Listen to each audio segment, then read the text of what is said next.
I get it. You're angry.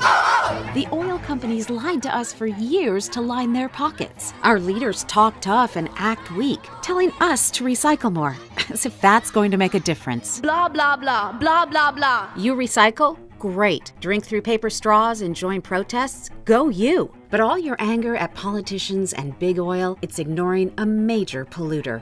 A web of industries churning out at least 1/3 of all greenhouse gas emissions around the world. A system that's polluting our water and degrading our soil. I want to be blunt with you. I'm very frustrated that the incredible climate movement in America doesn't talk enough about food.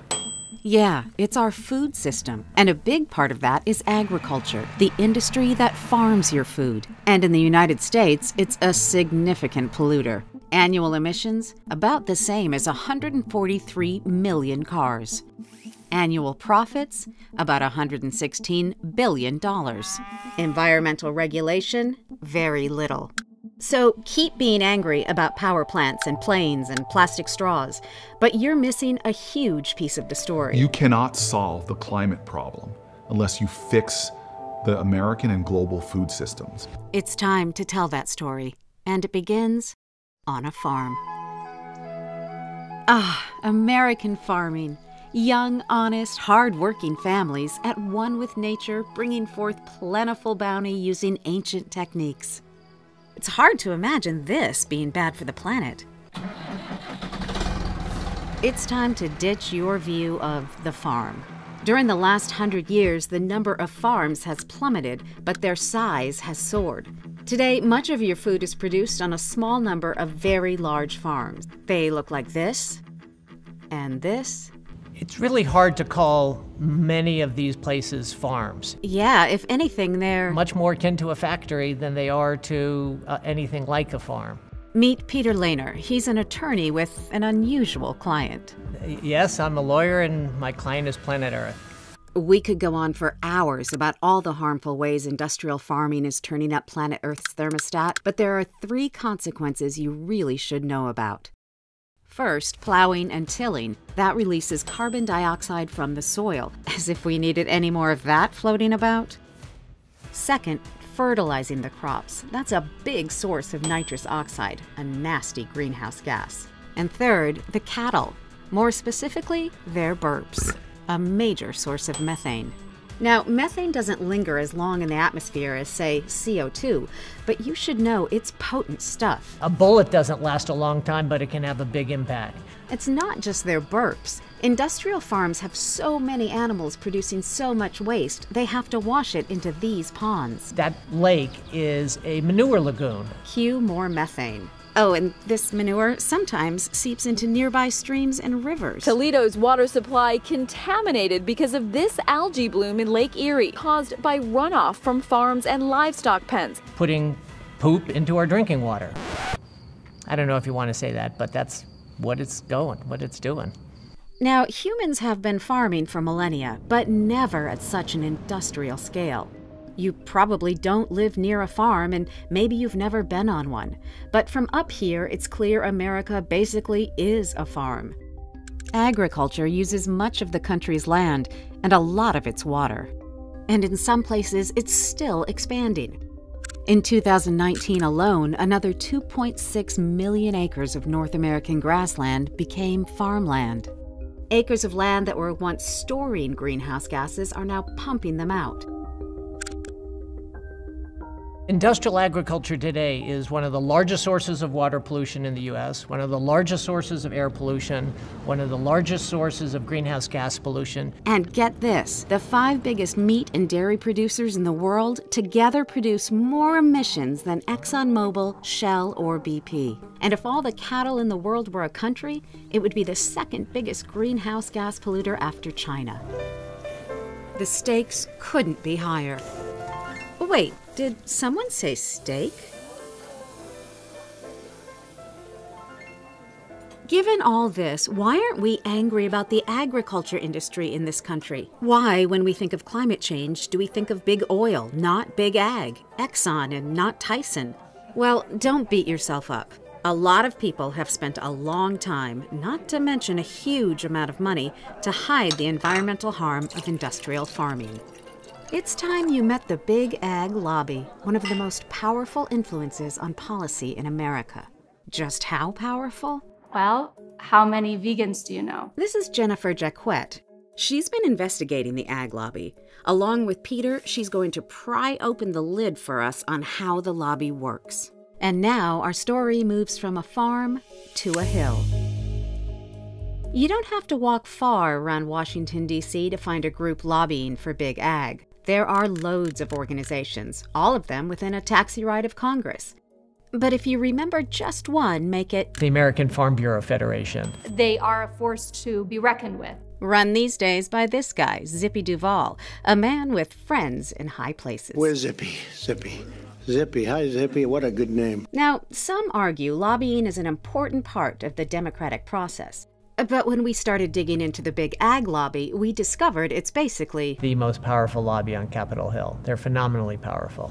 Big farming corporations are making huge profits at the planet's expense, and they'd really like to keep doing that without any interference, thank you very much.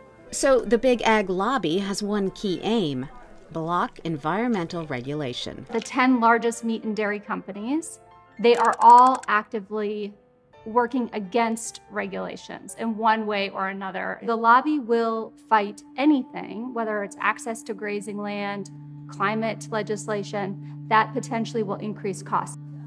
The lobby strategy involves 3 big plays, starting with a myth. I was 6 when I knew what I wanted to be.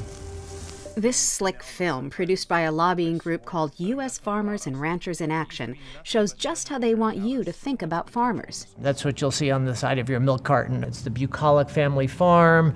It's the mom and pop farmer, often with a little kid in their arms. Truly becoming more and more sustainable. I felt like I was on a mission. Here's a quick reminder of what farming actually looks like. Those practices are only used on about 2 or 3% of American cropland. I mean, this is just pure propaganda. It's a Marvel movie for agriculture. Superheroes. And like a Marvel movie, it's building a myth where industrial farmers are superheroes defending the earth, not destroying it. Their archenemy? Any type of mandatory regulation or even reporting of their pollution. And as long as we all continue to believe this myth, they're winning. During the last 2 decades, the agriculture industry spent $2.5 billion on lobbying. That's a lot less than the fossil fuel industry, sure, but try telling that to the shareholders at Tyson. In terms of a percentage of expenditure, Tyson, one of the biggest meat companies in America, spends more on political lobbying than ExxonMobil does. That cash buys the industry friends in powerful places. We know this involves a revolving door between industry and government positions. John Boehner, who is an infamous climate denier, he stood in the way of climate action through many administrations. He is now on the board of JBS. And if there's cash to spare, hey, why not sponsor a major sports team or 2? You would think this would be a crisis the Democrats could unite around. But because everyone has farms in their state, politicians on both sides are easy to persuade. Meanwhile, environmental activists, they're busy fighting everything else. Most environmental groups will only spend maybe 1 or 2% of their budget on agriculture, despite its enormous impact. We don't control the conversation, they do. And perhaps the lobby's biggest advantage is that all this pollution, you can't see it.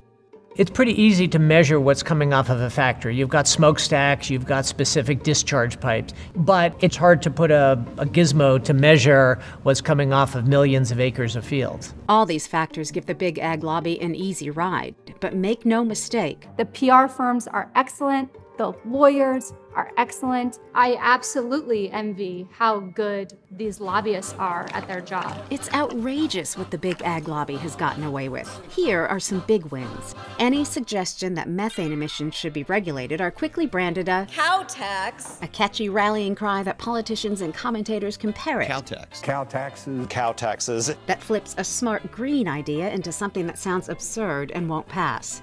That's the Big Ag Lobby in action. And And when Big Ag's lack of regulation gets challenged, the industry was able to go to Congress and within about 6 months get Congress to amend the law to exempt animal factories from reporting their toxic air emissions. You can imagine how frustrating that is. the Big Ag lobby. Meanwhile, while Congress hauls big oil execs in to answer for their lies, you're funding these groups. They're spending millions of dollars in Congress to kill electric vehicles. You could tell them to knock it off for the sake of the planet. Would any of you take the opportunity to look at API and say, stop it? Any of you? the Big Ag execs have never been grilled in the same way. That's the Big Ag lobby, baby. Remember the Kyoto Protocol back in the 90s, or the Waxman-Markey Clean Energy Bill during the Obama administration? They never made it past the finish line in the United States, thanks in part to you-know-who.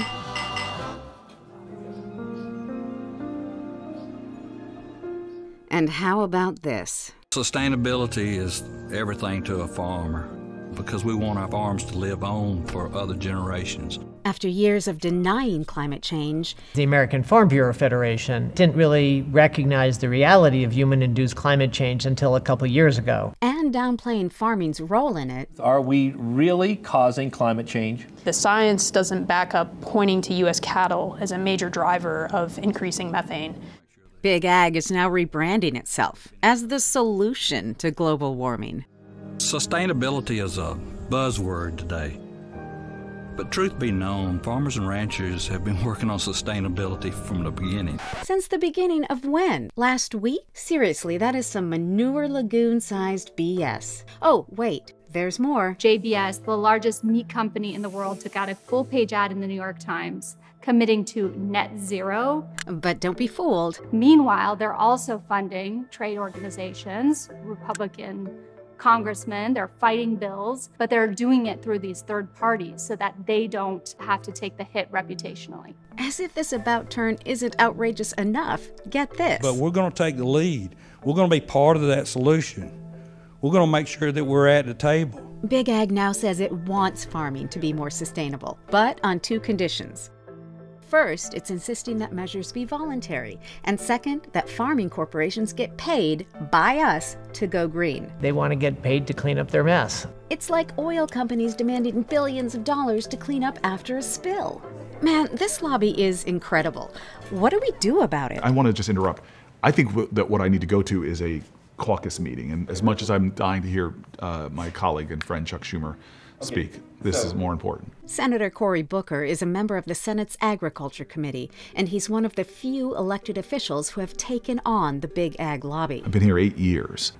From oil to pharma, the most powerful lobby to me is the big food, because again, they have allies and influence on both sides of the aisle.